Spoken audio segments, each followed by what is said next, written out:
जय हिंद साथियों, मैं अंकित कुमार यादव आप सभी का स्वागत करता हूं सृष्टि ज्ञान केंद्र में, जहां हम चल रहे हैं कक्षा 12वीं की पॉलिटिकल साइंस की पहली किताब के पहले अध्याय को पढ़ने। वैसे तो ये चैप्टर आपके सिलेबस में नहीं है, फिर भी इस चैप्टर को आपको पढ़ना चाहिए क्योंकि ये चैप्टर आपके पूरी मतलब 12वीं कक्षा की जो पूरी पॉलिटिकल साइंस है उसके लिए एक आधार है।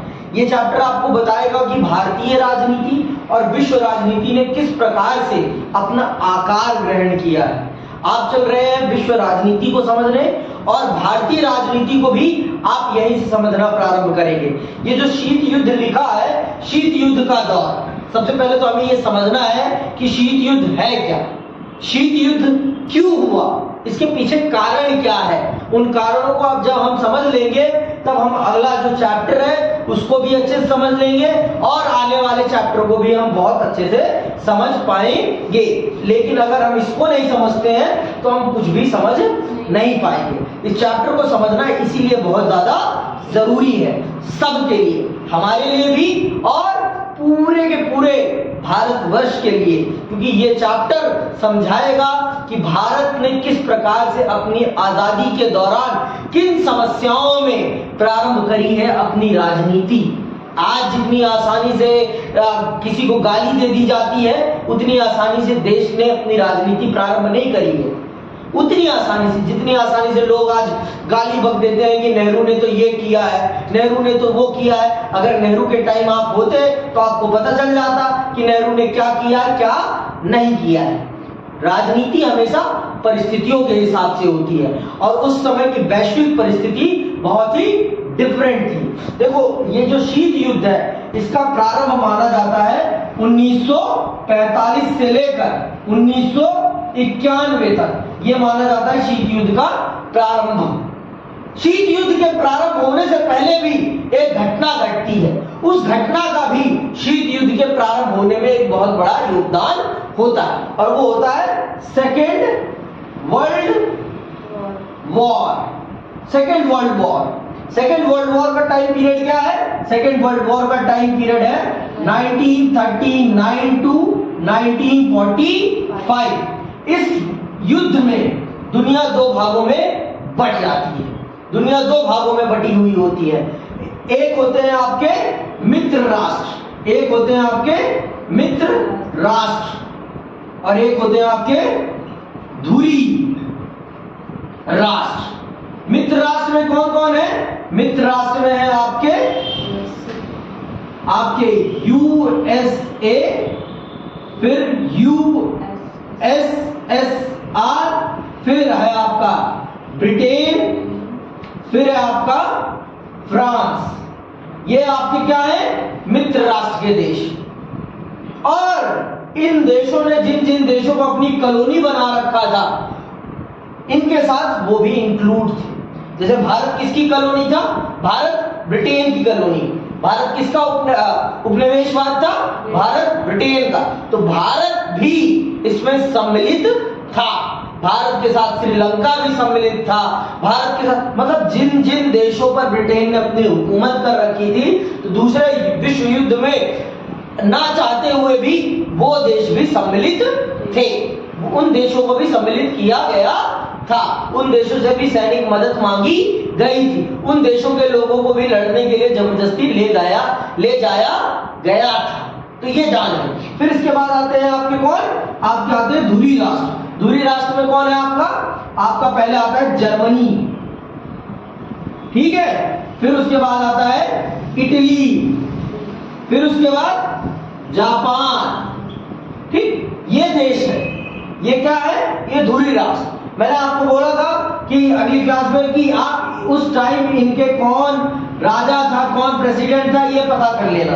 आपने नहीं पता करा, कोई बात, ठीक है। फिर भी तो ये जो है, और देखो तो ये जो धुरी राष्ट्र के देश है ये आपका दूसरा विश्व युद्ध हार जाएंगे, दूसरा विश्व युद्ध हार जाएंगे। कौन हारता है? धुरी राष्ट्र।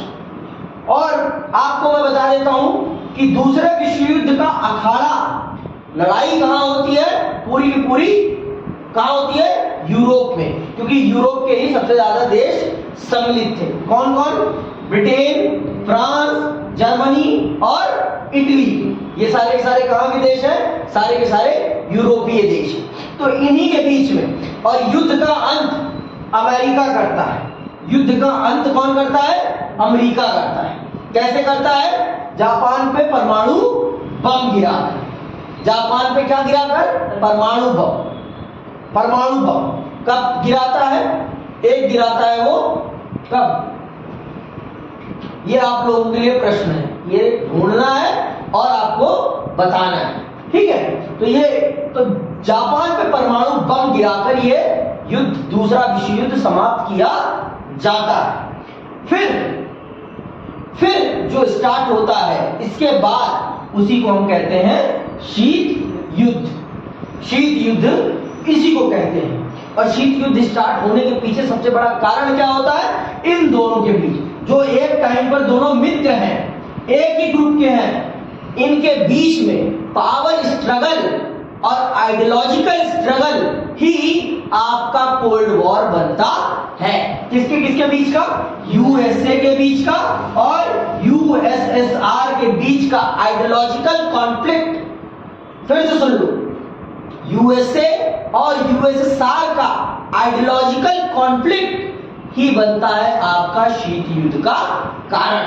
शीत युद्ध का कारण है यूएसए और यूएसएसआर का आइडियोलॉजिकल कॉन्फ्लिक्ट। और ये आइडियोलॉजिकल कॉन्फ्लिक्ट है क्या, इसको भी हम समझ लेते हैं। इसको भी हम अच्छे से समझ लेते हैं कि क्या है आइडियोलॉजिकल कॉन्फ्लिक्ट। देखो, जो आपका यूएसए है, यूएसए की आइडियोलॉजी क्या है? यूएसए की पॉलिटिकल आइडियोलॉजी है, पॉलिटिकल आइडियोलॉजी क्या है इसकी? Democracy, D for democracy. और इकोनॉमिकल आइडियोलॉजी क्या है? आप इसका क्या है? पूंजीवाद, कैपिटलिज्म, सी फॉर कैपिटलिज्म, ठीक है? और इसके बाद फिर आता है आपका यूएसएसआर। यूएसएसआर की पॉलिटिकल आइडियोलॉजी क्या है? साम्यवाद, साम्यवाद, समझ लो ना, जिसे मार्क्सिज्म कहते हैं। क्या कहते हैं? मार्क्सिज्म। फिर इकोनॉमिकल आइडियोलॉजी क्या है? सोशलिज्म, ठीक है? ये है, और यही इन दोनों के बीच में कॉन्फ्लिक्ट का सबसे बड़ा कारण बनता है। अमेरिका कहता है कि दुनिया को अच्छे से चलाने के लिए वहां पर डेमोक्रेसी और कैपिटलिज्म होना चाहिए, लेकिन ये कहता है कि मार्क्सिज्म और सोशलिज्म के थ्रू चलाई जा सकती है पूरी दुनिया। और यही कॉन्फ्लिक्ट दूसरे विश्व युद्ध की समाप्ति के बाद, यही कॉन्फ्लिक्ट आगे चल के आपका किसमें कन्वर्ट होता है? शीत युद्ध में। समझ नहीं बात? ये आइडियोलॉजिकल कॉन्फ्लिक्ट है। इस आइडियोलॉजिकल विचारधारात्मक, ये जो विचारधारात्मक भिन्नता है, यही बनता है आपके शीत युद्ध का कारण। जैसे आज के टाइम पर भारत में भी दो आइडियोलॉजीज के बीच में अभी इलेक्शन चल रहा है। एक जो फेवर करती है कैपिटलिस्ट सोसाइटी को, एक जो फेवर करती है मिक्स सोसाइटी को। समझ में आई बात? तो इस आइडियोलॉजिकल वॉर है ये, कोई असली वॉर नहीं है। लोग जो एक दूसरे को गालियां बकने लगते हैं पार्टियों के बिहाफ पे, वो कहीं से भी सही नहीं है, कहीं से भी सही नहीं है।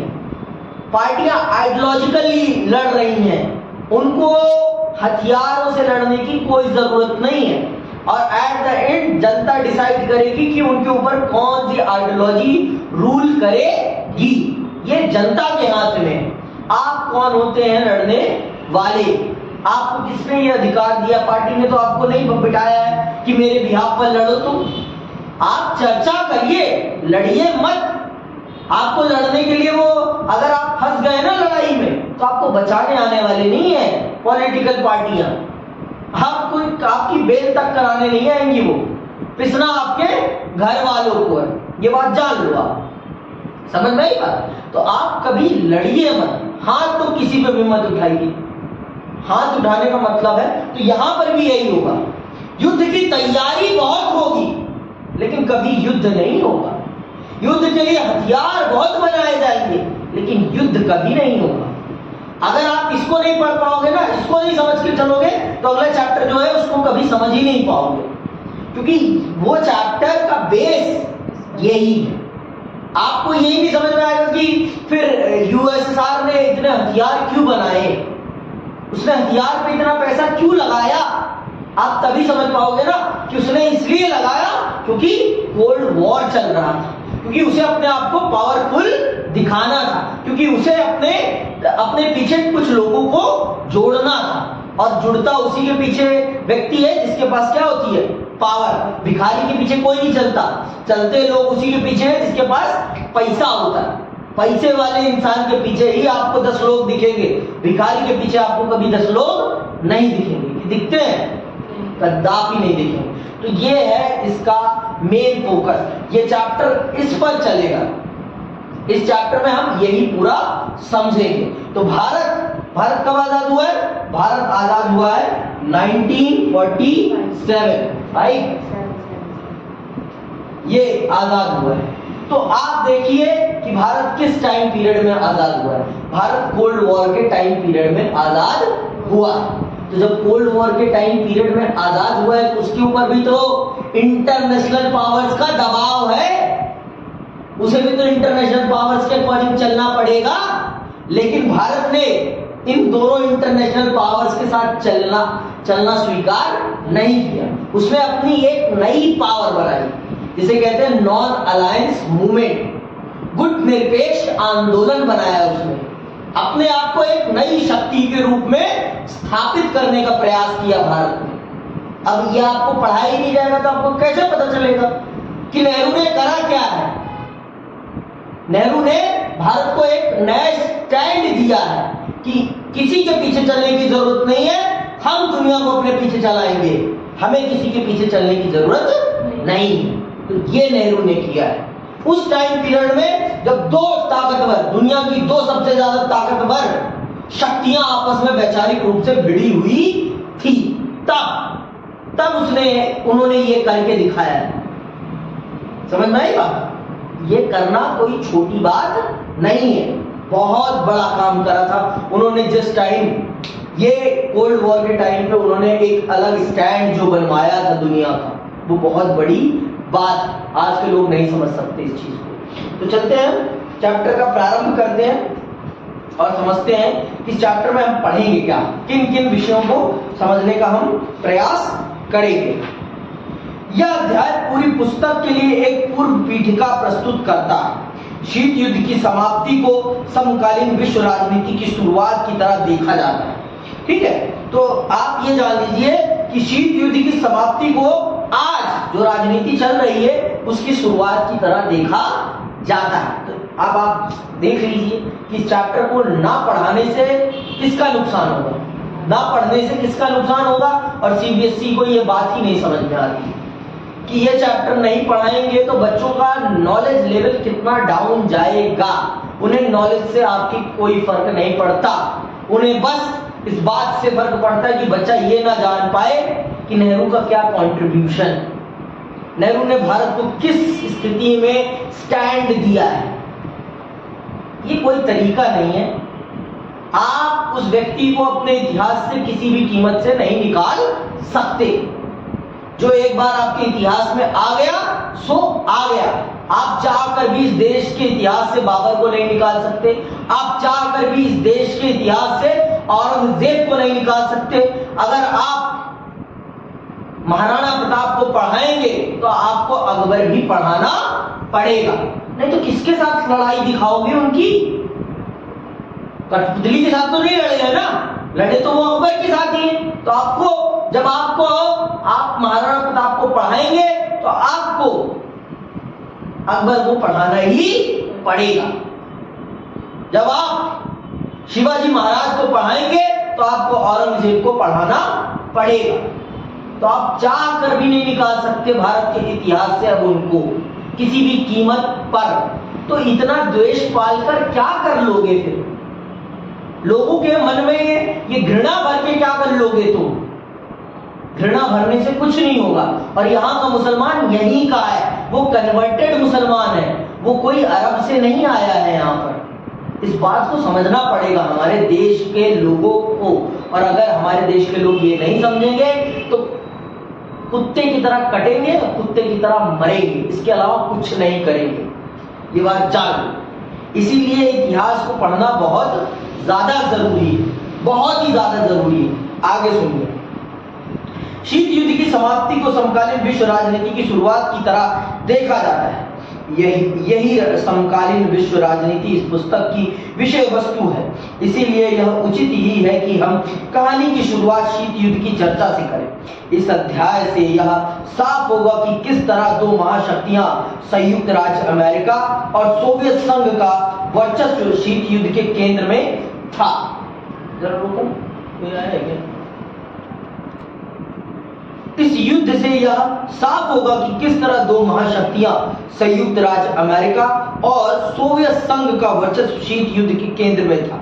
यह अध्याय हमें विश्व के विभिन्न हिस्सों में शीत युद्ध की समर स्थलियों तक भी ले जाएगा।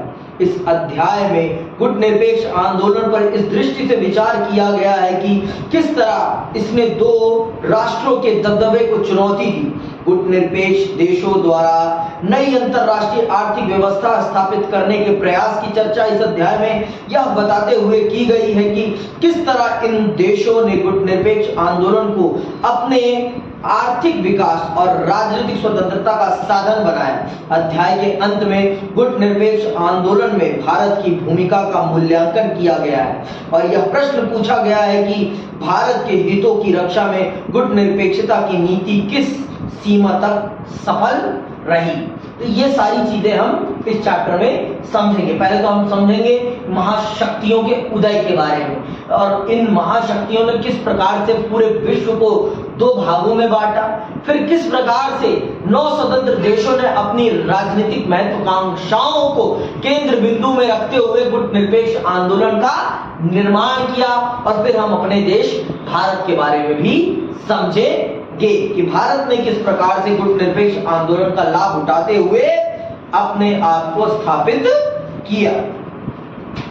चलिए पढ़ते हैं पहले क्यूबा का मिसाइल संकट। देखिए, क्यूबा के मिसाइल संकट को कहा जाता है शीत युद्ध का चरम बिंदु। क्यों कहा जाता है ये मैं आपको अभी बता देता हूं। क्योंकि इसलिए कहा जाता है इसे क्योंकि इस समय काल में ये दोनों महाशक्तियां पहली बार थी जो दोनों एक दूसरे के आमने सामने आ गई थी, लड़ाई की स्थिति में आ गई थी। इसीलिए क्यूबा मिसाइल संकट को शीत युद्ध का चरम बिंदु कहा गया है। क्यों कहा गया है? क्योंकि ये दोनों महाशक्तियां पहली बार एक स्थान पर आकर युद्ध की स्थिति में आ गई थी। नहीं तो हमेशा कभी भी डायरेक्टली एक दूसरे के सामने नहीं आई थी। ये डायरेक्टली कभी भी इस समय काल में जब से स्टार्ट हुआ 1945 से लेकर 1991 के बीच में कभी भी एक दूसरे के सामने सीधे तौर पर नहीं आई। सीधे तौर पर आई थी तो सिर्फ एक बार आई थी, और वो कब? 1962 में। 62 में कब? क्यूबा मिसाइल संकट के दौरान। और इसी टाइम पीरियड में भारत में घटना घटती है। कौन सी? भारत चीन युद्ध। भारत चीन युद्ध इसी टाइम पर होता है और चीन इसीलिए इस टाइम भारत पर हमला करता है। क्यों? क्योंकि उस समय काल में दोनों महाशक्तियां आपस में भिड़ी हुई थी, तो वो भारत की मदद करने किसी भी कीमत पे नहीं आ सकते। चीन ने बहुत ही सोच समझकर भारत पर हमला किया था। समझ में आई बात? और नेहरू जी इसकी कभी अपेक्षा नहीं करते थे। समझ में आई बात? उन्होंने बहुत अच्छे रिश्ते रखे थे चीन के साथ, लेकिन चीन की नीयत में ही खोट थी। चीन के नियत में ही खोट थी। समझ में आई बात? तो चलते हैं क्या है, समझते हैं क्यूबा का मिसाइल संकट क्या है। 1961 की अप्रैल में सोवियत संघ के नेताओं को यह चिंता सता रही थी कि अमेरिका साम्यवादियों द्वारा शासित क्यूबा पर आक्रमण कर देगा और इस देश के राष्ट्रपति फिदेल कास्त्रो का तख्ता पलट हो जाएगा। किसको सता रही थी चिंता? सोवियत संघ के नेताओं को। किसकी चिंता सता रही थी? क्यूबा की चिंता सता रही थी। क्यों सता रही थी? क्योंकि क्यूबा, वो देखो, वो जो नीले रंग से मैंने डॉट करा है ना, वो है क्यूबा, वो है क्यूबा। और वो किसके नीचे है?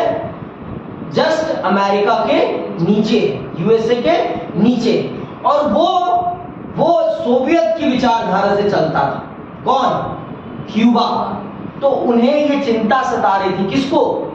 सोवियत के नेताओं को ये चिंता सता रही थी कि जो क्यूबा, जो हमारी विचारधारा से चलता है, अमेरिका इसमें तख्ता पलट करके यहाँ के राष्ट्रपति को अपनी विचारधारा वाले राष्ट्रपति से रिप्लेस करना चाहता है। हमारी विचारधारा वाले राष्ट्रपति को हटाकर अपनी विचारधारा वाले राष्ट्रपति को बिठाना चाहता है। ये चिंता किसको सता रही थी? सोवियत संघ के नेताओं। ये याद रखने वाली बात है। आगे सुनो। क्यूबा अमेरिका के, देख लो, क्यूबा अमेरिका के तट से लगा, एकदम नीचे तट से लगा हुआ एक छोटा सा द्वीपीय देश है। क्यूबा का जुड़ाव सोवियत संघ से था और सोवियत संघ उसे कूटनीतिक तथा वित्तीय सहायता देता था। सोवियत संघ के नेता निकिता क्रुश्चेव ने क्यूबा को रूस के सैनिक अड्डे के रूप में बदलने का फैसला किया। 1962, अंडरलाइन करो यहां से, 1962 में क्रुश्चेव ने क्यूबा में परमाणु मिसाइलें तैनात कर दी। इन हथियारों की तैनाती से पहली बार अमेरिका नजदीकी निशाने की सीमा में आ गया। हथियारों की इस तैनाती के बाद सोवियत संघ पहले की तुलना में अब अमेरिका के मुख्य भूभाग के लगभग 2 गुने ठिकानों या शहरों पर हमला बोल सकता था। भाई, क्योंकि क्यूबा तो उसके घर के एकदम नीचे आ गया, वहां से मारता तो उतना इफेक्ट नहीं कर पाता, लेकिन अब तो उसके एकदम घर के नीचे आ गया है। इसीलिए तो क्यूबा को वो किसी भी कीमत पर खोना नहीं चाहता था, जिससे कि वो अमेरिका की दबती हुई नब्ज को दबा सके कि तेरे घर में घुस के तेरे को मारूंगा। इस चीज को करने के लिए वो क्यूबा को किसी भी कीमत पर नहीं खोना चाहता था। जब उसे यह आशंका हुई कि क्यूबा के साथ अमेरिका ऐसे करने वाला है, तो उसने कहा कि करने से पहले ही मैं उसे सुरक्षित कर देता हूं, वहां पर अपनी पूरी परमाणु मिसाइलें लाकर तैनात कर देता है और उसे पूरा आइसोलेट कर देता है, मतलब पूरा का पूरा किले बंद बना देता है। कौन? सोवियत संघ। अब फिर जब अमेरिका को 2 हफ्ते बाद पता चलता है कि सोवियत ने तो पूरे क्यूबा में अपनी परमाणु मिसाइलें तैनात कर दी, तब होता है संकट खड़ा, तब घमासान संकट खड़ा होता है। पूरी दुनिया दहल जाती है। क्यों? क्योंकि 2 महाशक्तियों का टकराव अगर हो जाता, पूरी दुनिया तबाह हो जाती। क्योंकि इनके पास इतने परमाणु हथियार थे कि अगर ये एक दूसरे को चला देते ना, तो जो इस युद्ध में नहीं भी थे ना, वो भी मर जाते। पूरी दुनिया को पूरी दुनिया को वो संकट ने घेर लिया। अब पूरी दुनिया चिंतित हो गई कि अब क्या होगा। इसीलिए इसे कहा जाता है, किसको? क्यूबा मिसाइल संकट को शीत युद्ध का चरम बिंदु। इसीलिए कहते हैं क्योंकि इसने पूरी दुनिया को चिंतित कर दिया, पूरी दुनिया को चिंतित कर दिया। और इन दोनों के पास इतनी ज्यादा परमाणु शक्ति थी कि अगर वो दोनों एक दूसरे के ऊपर चला देते तो पूरा मानव समाज तबाह हो जाता। और इस चीज का परिणाम सबने देख लिया था। कहां पर? जापान में, हिरोशिमा और नागासाकी। बहुत ही वहां तो बहुत ही छोटे डेंसिटी के बम चलाए गए थे, और अब तो इनके पास बड़े बड़े डेंसिटी के बम थे। अगर वो चल जाते तो पूरी दुनिया तबाह हो जाती। पर क्या होता है, सुनना। क्यूबा में सोवियत संघ द्वारा परमाणु हथियार तैनात करने की भनक अमेरिका को 2 बोले मैंने, वैसे 3 हफ्तों बाद पता चलती है। 3 हफ्ते बाद लगी। अमेरिकी राष्ट्रपति जॉन एफ कैनेडी और उनके सलाहकार ऐसा कुछ भी करने से हिचकिचा रहे थे जिससे दोनों देशों के बीच परमाणु युद्ध शुरू हो जाए, लेकिन वे इस बात को लेकर दृढ़ थे कि क्रुश्चेव क्यूबा से मिसाइलों और परमाणु हथियारों को हटा ले। कैनेडी ने आदेश दिया कि अमेरिकी जंगी बेड़ों को आगे करके क्यूबा की तरफ जाने वाले सोवियत जहाजों को रोका जाए। इस तरह अमेरिका सोवियत संघ को मामले के प्रति अपनी गंभीरता की चेतावनी देना चाहता था। ऐसी स्थिति में यह लगा कि युद्ध होकर रहेगा। इसी को क्यूबा मिसाइल संकट के रूप में जाना गया। इस संघर्ष की आकांक्षा ने पूरी दुनिया को बेचैन कर दिया। यह टकराव कोई आम युद्ध नहीं होता। अंततः दोनों पक्षों ने युद्ध डालने का फैसला किया और दुनिया ने चैन की सांस ली। सोवियत संघ के जहाजों ने या तो अपनी गति धीमी कर ली या वापसी का रुख कर लिया। समझ में आई बात? पूरी दुनिया चिंतित हो गई थी और चिंतित होने का कारण भी था, क्योंकि अगर ये युद्ध हो जाता तो पूरी दुनिया तबाह हो जाती, क्योंकि दोनों के पास इतनी ज्यादा डेंसिटी के परमाणु हथियार थे कि अगर वो दोनों एक दूसरे के ऊपर चला देते तो पूरी दुनिया बर्बाद हो जाती। और जब दोनों ही महाशक्तियों के शीर्ष नेतृत्व ने बातचीत करके समझौता किया कि हाँ भाई, हम क्यूबा पे किसी भी प्रकार का आक्रमण करके वहां तख्ता पलट नहीं करेंगे, तो फिर जाके सोवियत संघ ने अपने जंगी बेड़ों की गति को धीमा किया या फिर उन्हें पीछे बुला लिया। अब समझ में आया कि शीत युद्ध कितना ज्यादा महत्वपूर्ण है? आगे सुनो। क्यूबा मिसाइल संकट शीत युद्ध का चरम बिंदु था। शीत युद्ध सोवियत संघ और अमेरिका तथा इनके साथी देशों के बीच प्रतिद्वंद्विता, अंडरलाइन कर लो क्या है शीत युद्ध। शीत युद्ध सोवियत संघ और अमेरिका तथा इनके साथी देशों के बीच प्रतिद्वंद्विता, तनाव और संघर्ष की एक श्रृंखला के रूप में जारी रहा। सौभाग्य से इन तनावों और संघर्षों ने युद्ध का रूप नहीं लिया, यानी इन दो देशों के बीच कोई पूर्ण व्यापी रक्त रंजित युद्ध नहीं छिड़ा। विभिन्न इलाकों में युद्ध हुए। दोनों महाशक्तियां और उनके साथी देश इन युद्धों में संलग्न रहे। वे क्षेत्र विशेष के अपने साथी देश के मददगार बने, लेकिन दुनिया तीसरे विश्व युद्ध से बच गई। ऐसा नहीं है कि युद्ध नहीं हुए, लेकिन इनके छुट भइयों के बीच में हुए। कभी दो डॉन नहीं टकराए, डॉन के चेलों के बीच में लड़ाई हुई, कभी दो डॉन नहीं टकराए। डॉन जब टकराए तो उसी को क्या कहा गया है? शीत युद्ध का चरम बिंदु। जब दोनों टकराने की स्थिति में आए तो वो कहां आए थे? क्यूबा में आए थे। इसीलिए इस संकट को क्या नाम दिया गया है? क्यूबा मिसाइल संकट। समझ में आई बात? क्यूबा को क्यूबा मिसाइल संकट क्यों कहा गया? क्योंकि इस समय दोनों डॉन आमने सामने आ गए थे, दोनों डॉन। समझ में आई बात? इसीलिए इसको क्यूबा मिसाइल संकट कहा गया है। ठीक, आगे चलो। शीत युद्ध सिर्फ जोर आजमाइश, यहां सुन लो, शीत युद्ध सिर्फ जोर आजमाइश, ताकत दिखाने भर का नहीं युद्ध नहीं है। सैनिक गठबंधन अथवा शक्ति संतुलन का मामला भर नहीं था, बल्कि इसके साथ साथ विचारधारा के स्तर पर भी एक वास्तविक संघर्ष जारी था। विचारधारा की लड़ाई इस बात को लेकर थी कि पूरे विश्व में राजनीतिक, आर्थिक और सामाजिक जीवन को सूत्रबद्ध करने का सबसे बेहतर सिद्धांत कौन सा? पश्चिमी गठबंधन, अंडरलाइन करो, पश्चिमी गठबंधन का अगुवा अमेरिका था और यह गुट उदारवादी लोकतंत्र तथा पूंजीवाद का समर्थक था। पूर्वी गठबंधन का अगुवा सोवियत संघ था और इस गुट की प्रतिबद्धता समाजवाद तथा साम्यवाद के लिए थी।